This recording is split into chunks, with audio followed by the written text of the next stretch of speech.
Hello, this is a video to show you how to use our holiday tracking feature.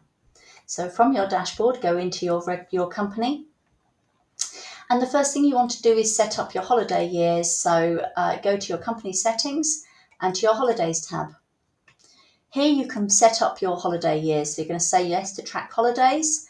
You can say your default, this is the company default, and these are changeable at individual employee level as well. This is your company default dates, and you can say active from. So this is your holiday year. So this company just happens to have a January to December holiday year. I'm going to allow it to carry any unused holiday entitlement forward, and that will go automatically. And also you need to choose whether you include the bank holidays in the entitlement. If you do include bank holidays, you will have to manually allocate those bank holidays on your employee leave calendar. If you don't include them, they won't be available to allocate as holidays. So you then submit that. And if you, of course, as well, if you've got a new year, you can just add another year in here.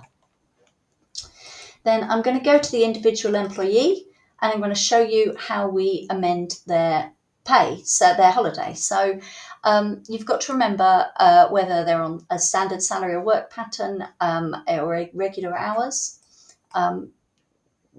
because that affects obviously their holiday. So here you can see under their calendar, you can change their individual employee entitlement, and you can say maybe that's 30 days and include bank holidays. And you can also switch to hours.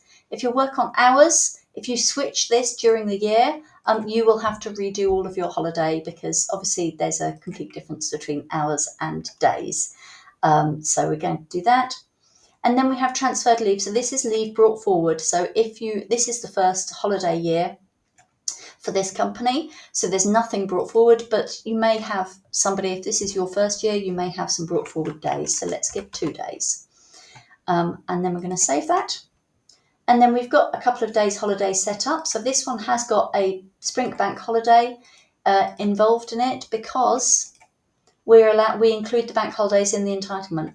If I take that out, it's still actually got that. It's actually taken that out. So it's got 31 days left. So that now doesn't count as part of their holiday.